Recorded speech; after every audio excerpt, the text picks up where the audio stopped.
McDonald's workers strike for a $15 minimum wage. Let's discuss that next on Straight Outta Politics.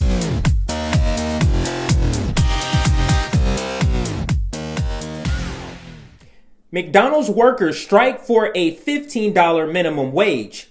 Welcome to Straight Outta Politics. I'm your host, Compton J, and that's today's topic. The recent McDonald's worker strike for $15 minimum wage in 15 cities. So let me just set the foundation for the story. McDonald's cashiers and cooks in 15 U.S. cities will strike on May 19th, a day before the fast food giant's annual shareholders meeting, to demand McDonald's pay all of its workers at least $15 amid a national labor shortage in the fast food industry.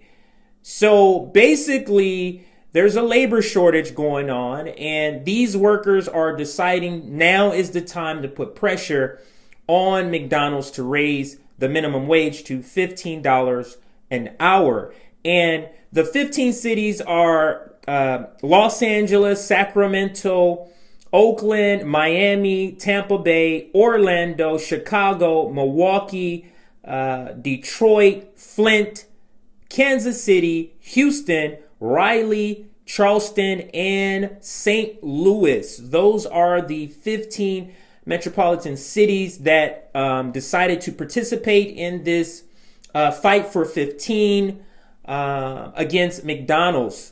Now, how effective will this strategy be? Could this strategy really produce results? And in my opinion, absolutely. And it has to do with that national labor shortage, not just in the fast food industry, but in other industries. There is a national labor shortage. In the fast food industry, it's just a lot larger labor shortage. And because of that, I feel that that's the reason why this strategy could work. So you have essentially McDonald's caught between a rock and a hard place. And the rock is, hey, there's a labor shortage. There's no moving that. There's not enough workers for the amount of openings you have. Okay, so there's a labor shortage. So with that labor shortage, the workers who are actually showing up, who are actually hired, who are actually coming to work, if they say, hey, we're not going to also come to work if we don't get a $15 minimum wage, if we don't get health care, if we don't get, paid family leave, all of these things are things that we can, or they can demand right now because of this labor shortage. Now, if this strategy worked, could it be the blueprint for other workers at other companies to demand higher wages? And yes, absolutely.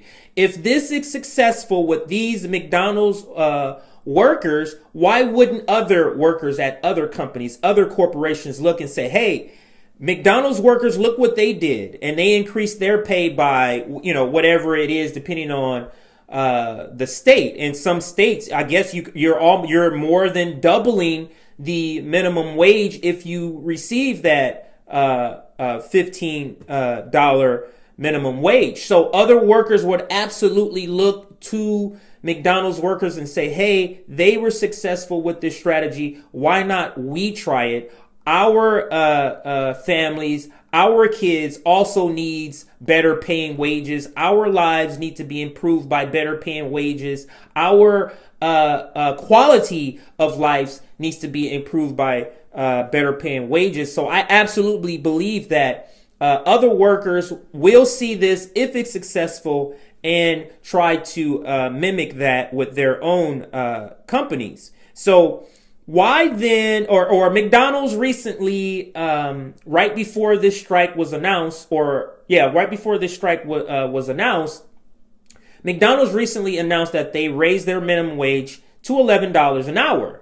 The catch was it only applied to those corporate-owned locations. Here's a fun fact. McDonald's operates something like 14,000 locations in the United States. Only 5% are corporate owned. So to answer the question, why is it inadequate or why is it not enough to raise the minimum wage to $11? And it's a simple answer. It's because it doesn't cover the majority of people. Like 14,000 locations, 5% of that is about 700 locations. So 13,300 locations will not receive a $11 minimum wage hike. So that's the reason why that McDonald's announcement of $11 minimum wage is simply not enough. What do you think about all the politicians on social media virtue signaling their support for these McDonald's workers? And it's very similar to what I said before about politicians virtue signaling about many different policies on social media, so that the average constituent, the average voter would think, oh, if they support it, that means they got my back. And that absolutely does not mean that. And these politicians are elected leaders. Why are you on Twitter showing your support? Why don't you do something in Washington, D.C. to bring about the $15 minimum wage? How about include it in the reconciliation bill?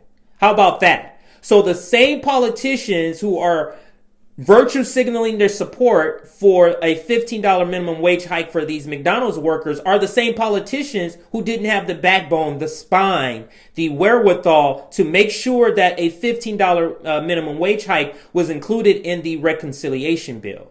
So please spare me the fake support for these McDonald's workers, all these politicians on social media. Now, lastly, because of this national labor shortage, I think that, or it's in my opinion, that right now is the prime time for workers for a general strike to demand better paying wages, to demand health care, to demand paid leave, to demand all of the things that workers have been asking for. Now is the best time out of any time that I can even remember in several decades that workers have, because of this labor shortage as a result of the pandemic and all of the conditions of the pandemic. And lastly, I want to leave you with this from Vice. And this is what this article from Vice reads. Striking workers around the country who are part of the Fight for 15 movement say McDonald's has an easy solution to their labor shortage. It can simply raise its minimum wage to $15 an hour at all of their stores. The company's sales are booming thanks to demand for faster drive-through orders. McDonald's recently announced that it earned $5 billion with the B in profits in 2020 and paid shareholders nearly $4 billion in dividends. Yes, $4 billion in dividends, and these workers can't get a $15 an hour minimum wage. Hell, a $20 an hour minimum wage. That's what I would be asking as a resident of California. I would be asking for a $22 minimum wage in California. And that's my take. Thank you for joining Straight Out of Politics. I'm your host, Compton J.